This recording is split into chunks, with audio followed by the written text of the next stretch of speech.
Hello and thank you for joining us. I'm Wilson Stribling. Welcome to another edition of At Issue, where we discuss and debate the critical issues facing the state of Mississippi and how these issues impact you. At issue tonight, House and Senate committees have paved the way to change the way the state funds public education. The House Appropriations Committee and the Senate Education Committee passed placeholder bills to change the Mississippi Adequate Education Program funding formula. A placeholder or dummy bill is created so details of the bill can be filled in later in the session. We hear now from Senate Education Committee Chairman Gray Tollison, a Republican from Oxford, and Democratic Senator David Blunt of Jackson during their committee meeting. We have no information whatsoever provided by the Department of Education on how this is going to work, on what it's going to cost, and how it's going to affect taxpayers across the state. And if you vote for this bill, you're just moving along a dummy bill, and you may not see anything until conference weekend, like Saturday, Sunday in March. And you're going to go home at the end of this week, and your people will ask you, what are y'all doing with education funding? Like, how's this going to affect my school? How's it going to affect my taxes? Well, I don't know. They're going to tell us later. Don't abdicate that responsibility. The people want to know what this plan is. They're entitled to know what this plan is, and you're entitled to know before you vote for it. There is a 79-page report that is available to everyone. And what is before you right now is a bill dealing with fiscal, financial transparency and accountability. What goes forward, I can't tell you, but there's a more likely than not that some of the recommendations in that report will be in there. So you can look at those recommendations and read deeply about why they make those recommendations, one of which is the fact that there's almost $450 to $500 million outside the formula that is unevenly distributed to our school districts across the state. Under one circumstance, one child in the school district receiving $3,000 and another $150. There are issues with the way we fund the formula, and certainly those add-ons, as they're called, is a big issue that we need to look at, and this report provides that. We talked a lot about EdBuild on this program. It's the group hired by Republican leadership to come up with suggestions to change the state's education funding formula. EdBuild's recommendations were presented to lawmakers, and a copy of the report is available to the public on the state legislative website. The House passed a bill that would allow the state to begin collecting sales tax on the purchases you make online. Representatives approved House Bill 480 by a vote of 79 to 38. It calls for most of the money generated to be used on state infrastructure improvements. And here's how it would work. Businesses doing $250,000 in sales or more per year would begin collecting the 7% tax. 70% of the money would go to infrastructure, and 30% would go to counties and cities. It's estimated the tax would generate millions of dollars, but members of the House were split on the issue. Here's the debate on the floor before the vote was taken. Ladies and gentlemen, the people of Mississippi did not send a Republican supermajority to their capital to raise their taxes. That is not why we are here. Now, some people are going to tell you it's not a tax increase, it's just an action that results in people paying more taxes. I mean, seriously, what kind of semantic games are we going to play with this? That's the stuff they do in Washington. Let's leave that in Washington, not right here in Jackson. If you take an action that results in everyone paying more taxes, that's called a tax increase. Some people have said that this is bad politics. Some people have said that this is really just a tax increase. Let me tell you what. Any argument that says you shouldn't pay the tax that the law says you have to pay is an advice to commit, and there's a word for it, criminal tax evasion. Go back and explain that to your constituents if they start getting audited on this next year. And with all due respect to the gentleman from Madison, when it comes to political advice, I'm going to stick up for the mom and pops of Mississippi. I'm probably not going to get my political advice from the man who's voted against everything we've done in this capital the last 2 years except marijuana. Vote for the bill.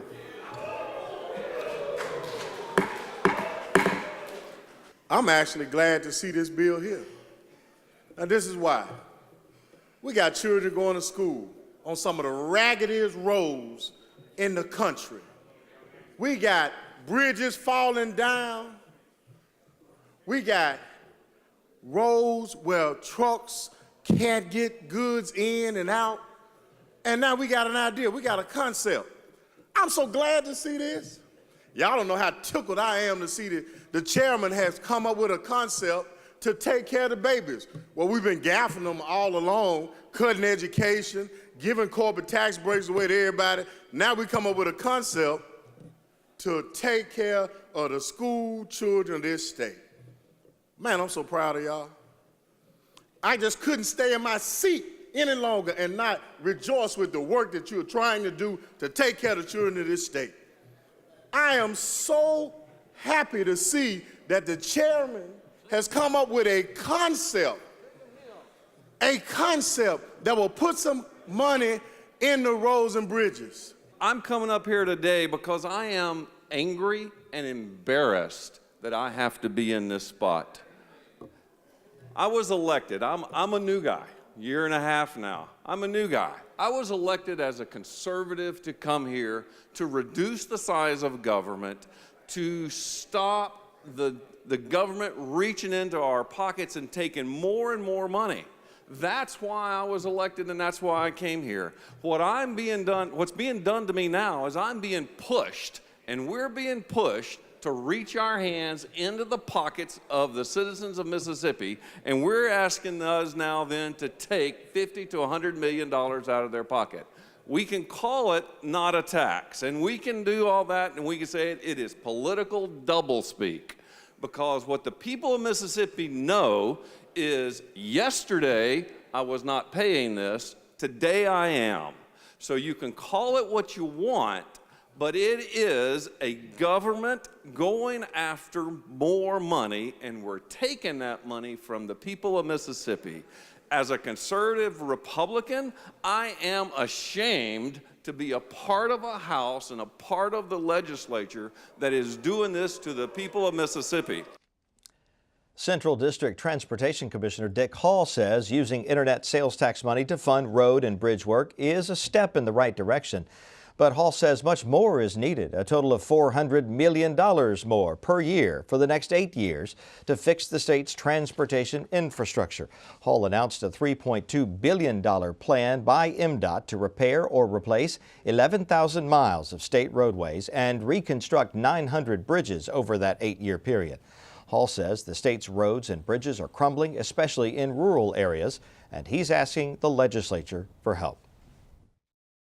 One of my biggest fears is, to be perfectly frank with you, that the legislature may do something, not nearly enough, and walk away and say, okay, we did something. But we did something about it, and nobody does anything for another 30 years. That's the box I don't want to be in. If you're going to do something, it's going to be just as, if those that have such a tough time voting for some kind of a tax increase, it's going to, the guy's mad at you about it. He's going to be as mad at you no matter how much, what the amount is. So if you're going to do something, if you're going to have the political courage to do something, if you think what we're telling you is the truth and it needs to be done, then do it to fix the problem, not only for us but also the counties and municipalities. This is something that's not going to get any better. Every day there's a delay, the cost goes up every single day. And we're talking about now having to rebuild things rather than just repave them, which if we'd have been repaving them the way if we'd have had those resources over the last 30 years, we wouldn't be here today having the problem that we have. Another bill focusing specifically on infrastructure improvements around the Capitol passed the House this week. The vote tally on House Bill 1226 was 99 for and 22 against. The measure would create a Capitol Complex Improvement District, and $20 million would be set aside for infrastructure improvements in the central part of Jackson. The district would include the Capitol, state buildings, Jackson State University, and the University of Mississippi Medical Center. Projects in the district would be controlled by a 5-member board and not by the city. Some lawmakers did not agree with how the bill came up. Now, you got a lot of nerve to stand before this body and say, you either take it the way that we're going to serve it up to you or you don't take it. Well, I'm going to tell you this, gentlemen, my vote is going to be no. I'm not taking it. The same way that you all came down here with your legislation dealing with the airport, the same way you're coming down here now trying to ram some down our throats. Now, I'm going to say this. I'm speaking for Adrian Wooten. I'm not speaking for the other members of the Hinds County delegation. If you have an issue with the bill, you ought to do what I'm doing. Come down here and speak on it. But at the end of the day, gentlemen, I think this is a very disrespectful move by all of those that were involved.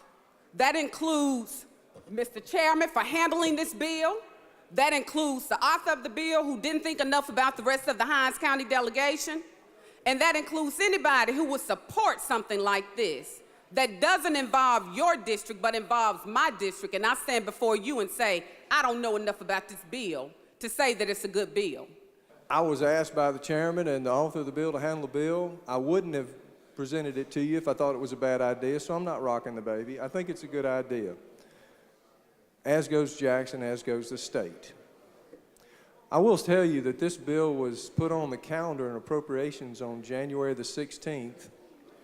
And from that time till now, I've conferred with the author of the bill and the chairman of the committee. There's been no outcry about the nature of this bill. There are members from the City of Jackson delegation that are on appropriations. When I handled the bill in appropriations, I didn't feel as if I was bringing out something that they were morally opposed to or philosophically divided on. Obviously, there are things that have to be tweaked. The gentleman from Jackson offered a reverse repealer, and there we are. So this bill can't become law as it is. But if you believe in the general concept, and if you think that this is something that we need to move forward in the process, please vote for this bill. Let's move it forward. Mississippi is getting a bit closer to implementing a state lottery. Language was added to a bill that passed out of the House Judiciary Committee this week. The lottery could generate millions of dollars, and it could be used for education, as is the case in other states with the lottery. Governor Bryant asked lawmakers in his State of the State address to consider the idea. We spoke with Representative Alice Clark about the bill. She has introduced lottery bills in previous sessions, but all of them failed. She says she's hopeful this is the year to make a state lottery happen. It was a shock to me, but I am elated to know that the bill could possibly be on its way. And I say could possibly be because there are so many people, House members and constituents and people all around the state who've been asking about when are we going to get a lottery? When are we going to have to stop driving across the land to buy our ticket and to help other people? Why can't we start helping ourselves? So the action that was taken might be a lottery on the way, and I certainly hope it is. We're keeping track of other bills in both chambers. Here's what is still alive. House Bill 555 calls for Attorney General Jim Hood to get permission from a 3-member board before filing any lawsuit on behalf of the state that could result in a judgment of $250,000 or more. Senate Bill 2469, also known as the Blue Lives Matter bill, calls for increasing penalties for harming a police officer, a firefighter, or an emergency medical worker. And House Bill 479 would prohibit lawmakers and other candidates from using campaign finances for personal use and prevent candidates from taking cash in their accounts with them when they close down their campaign committee. House Bill 967 calls for regulating and taxing sports betting in Mississippi. House Bill 638 would add to the list of drugs used in lethal injections. It would also allow other methods of carrying out the death penalty as a backup, like a firing squad, an electric chair, or a gas chamber. And House Bill 228 would permit no excuses in-person early voting 14 days before an election. House Bill 1067, which would have required equal pay for equal work regardless of gender, did not pass this week. Democratic Representatives David Berryup, Sonia Williams-Barnes, and Bryant Clark released this statement. They say, quote, "The working women of Mississippi today suffered a blow to their ability to provide for their families because the Republican-led House of Representatives refused to allow House Bill 1067 to be considered. Despite a strong bipartisan effort and all evidence regarding the wisdom and benefits of ensuring equal pay for equal work, there will be no pay equity law passed by the Mississippi legislature in 2017. Let's get straight to the point now with views from both sides of the aisle. Austin Barbour is a Republican national strategist. He's the founding partner of the Clearwater Group. Brandon Jones is a Democrat. He's an attorney with the Barbour Jones law firm and a former member of the House. Gentlemen, good to have you both back with us on At Issue. Thanks. Let's first talk about this internet sales tax. This generated a lot of debate, as we saw there. Some folks claiming it's just enforcement of a tax that already exists, others saying that it is in fact a brand new tax. Austin, what's your take on it? It's not a brand new tax. It's a tax that's been on the books, whether you like it or not. I don't like paying taxes. But, I mean, this has been on the books. The legislature passed this a long time ago. Amazon, who is the largest internet retailer in the world, probably, has worked a deal out to say, we're going to start collecting this tax that's on the books. It's no different than if you went to the casino and you won however much, you won $10,000, Brandon, you hit that jackpot finally on the slot machine and you won $10,000. That casino has to take whatever the gaming tax is from you. It is on the books. It is their job to do that. The same thing for Amazon or anyone else if this bill becomes law. That does, I think, $250,000 a year. This is a silly argument. I respect Joel Baumgart, but I just think he's wrong on this. And the other thing is, as Republicans, you guys were put in office to come up with solutions for big issues like infrastructure. If this is a way to bring in new revenues to fix the thousands of miles of roads that Dick Hall talks about and the bridges that John Hines talks about, use this as an opportunity. It is not, fundamentally not, a new tax. Well, all of that was extremely well said. I mean, Austin's exactly right. And the friendly fire that we saw there in the clips, I think this is maybe the most absurd example that we have seen of the way these campaign year promises get kind of out of hand. Look, you have been elected to serve and do a job. And at the end of the day, that job requires flexibility, compromise, and really just problem solving. And the idea that they spent so much time in the House that day fighting over whether or not it's a tax, it's a bit ridiculous. And I think that is a good picture, Austin, of why Republicans are in some sense hamstrung from doing some of these big issues like infrastructure and other things, because there's such an allergy to any revenue raising. And this was the most absurd example I think we've seen on the floor yet. Well, and we need to have bipartisan support. You would agree with that. Any big issue, tax reform, this is sort of tax reform, education, we need to have Republicans and Democrats who come to the table and to try to fix this issue.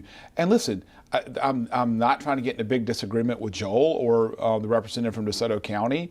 I'm with them, man. I am a fiscal conservative through and through. But this is something that is on the books. Amazon's already doing it. They're following the law. You know, that's what's happening. And it's just like Representative Trey Lamar said. If you don't do it, he may have said it differently than I'm trying to say it now, but if these big retailers are not doing it, they're not following Mississippi law. Another bill that is still alive is the so-called civil service bill that would remove civil service protection from most state employees for a period of 3 years. Brandon, would that be a good thing if that were to happen? The argument being that it would make it easier to hire and fire people. Yeah, well, Wilson, you've heard me say before, we get a lot of bang for our buck here in Mississippi. Our public servants are not paid quite as much as they are in other states, but they do, by and large, a very good job. In some places, really stringing together programs with duct tape and baling wire, because it is so hard to get the money to do exactly what they've been tasked with doing. Having said that, though, the big subtext of this bill is being able to have more political appointees in these jobs. I mean, this creates a system that we've seen in other states that has not worked out too well, where you just have broad discretion to put in any friend that you want at jobs that are still very serious. And so I think this is an example where we could use a little bit of caution and a little bit of hesitation before we take this huge step, because you want to make sure that the people who fill these roles, particularly at those specialized state agencies, are qualified to do the jobs they're asked to do. Yeah, I mean, listen, I'm for giving executive directors and the people that run these state agencies and their department heads the autonomy to keep the people that are doing a good job, like the guys that we work with every day on this show, not every day, but once a week, the guys who put together this show. And for the ones that are not, holding their weight, being able to let them go in a process that doesn't take weeks and weeks, and there's, it's so bureaucratic. Because what that means is the guys and girls that do a good job, there's more money for them to be able to pay to keep them around, more opportunities to get them more tools to do their job like the taxpayers of the state of Mississippi want them to do. I'm for the bill. Viewers probably shouldn't make any mistake. I mean, this is about revenue. Chairman John Reed, the appropriations chairman from Jackson County, Gaucher pharmacist, he said, look, we haven't hit our revenue numbers in over a year. I think his quote to the Clarion Ledger was, I wish we had more money, we just don't. And so here's where we are. And so what that tells us is one of the ways that they've come up with to try to solve the budgeting problem is to fire state employees. And that's a tough reality, but I say that only to say that's indicative of where we are. Whenever we talk about how's the state economy, this is one of those signs that you would look for if you were a doctor assessing a patient. You'd say that cough sounds real bad. Brandon's smart. I read the quote in the Clarion Ledger from Chairman Reed. But listen, he's talking about an $18 million hole. Let's just say that they used this vehicle to try to fill that full $18 million. There's 32,000 state employees. If you did it sort of on an average of $35,000 to $40,000 annual salary, we're talking about only 1.5% cut to the total workforce. I'm not saying that's a good idea or a bad idea, but if that's what he's talking about, hey, I'm going to use this vehicle to try to fill that void for $18 million, it's only 1.5% of the total state workforce if you use the sort of the easy formula that I did. There was Democrats were successful in passing an amendment to that bill that would exclude the Department of Health Services. About 7,300 employees, I think. Representative Alice Clark, year after year, tries to get a lottery bill passed. She was elated, as she told us in that short interview there, that it was attached to another bill and that lottery for now is still alive. Austin, do you think it truly has any chance of becoming a reality this year? No, I do not. I think it will die. I don't even know if it will come up on the House floor. It's at the bottom of the calendar. This is not something that the Speaker of the House has been for. This is not something that the Chairman of Gaming, Richard Bennett, has been for. I don't think there's a majority in either body that's for this. And listen, I will speak for myself for one time, okay? I think a state lottery, is a bad idea in today's environment. Go drive to Tunica. Go look at the casinos, in Tunica. They are suffering. West Memphis, Arkansas, and the resurgence in West Memphis is really hurting Tunica. So why go bring a state lottery that will take more dollars away, not only from Tunica, but from the other casinos on the river and the casinos on the coast? It won't create one job. There's no infrastructure that will be built. There's no construction jobs that will be hired. I think this is fundamentally a bad idea. You know, I care about our gaming industry. It's a big industry, and it's one that has had a huge impact on my home area of the Gulf Coast. And I think of, some of the ways that they've injected jobs and frankly, a lot of fun into the lives of folks all over the state. But we got to be careful not to play protectionist with companies or private interest when it comes to what's the state of our state economy. And our state economy is struggling. And I'm sensitive to those who are saying we might need to think out of the box. These lotteries have been very successful in other places. As Governor Bryant mentioned during his State of the State, there were thousands of people who crossed the state lines into Louisiana just last month to buy lottery tickets. That was a huge revenue builder for Louisiana. And the same thing you said about, it doesn't leave a big job imprint.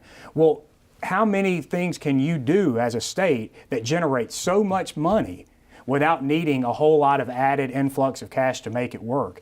So it's one of those things. I'm sensitive to those who think about it. Let me say this too. Representative Alice Clark, I sat next to her for 4 years. She would sometimes take that big stick out on me and smack me with it if she thought I was getting out of hand. But she is one of the most sensitive and thoughtful members we have in that Capitol. Just so reasonable, and you can just see the passion in her voice when she talks about this. She's one of these ladies that is looking for a solution, and I think she knows probably has some imperfections, but in Mississippi we ought to be a try anything before we shoot it downstate. She's a super nice lady. I totally agree with you there. But I think this is the sort of Rob and Peter to pay Paul scenario. And that's my personal opinion on this. In our remaining time, let's talk a little bit about education and Ed Build. Brandon, have we made any progress? Do we know anything more since the last time we spoke about what's in Ed Build and what the legislature might do with it? Well, you know my trademark line, only a dummy votes for a dummy bill. We don't know more, and that's a big problem. For viewers watching at home, these placeholder dummy bills are essentially bills that bring forward every code section. I don't know if you could see it on those tables. The bill as it stands right now is this thick, and it has no substantive education plan in it. This is a big problem. Before anybody votes for an education plan, they have to know, number one, the overall cost, number two, the impact at the local district, and number three, what's it going to do to the local tax rate.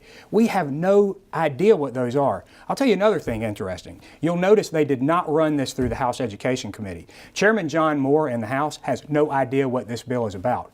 Richard Bennett, who handled the bill in committee, said, take my word for it. I have family in education. Why would I support a bill I didn't know anything about? Just take my word for it. That is rough. This is education. This is Mississippi. Austin, less than a minute to respond. Yeah, I mean, listen, I've always said I think this is probably a 2-year process. If they get it done, that's great. $1.2 billion is, I think, the amount of money that was spent on K through 12 education last year. Obviously, it's the biggest marker that's in the state budget. That's a lot of money. More money that has ever been spent on K through 12 was spent last year, and that number's not going down.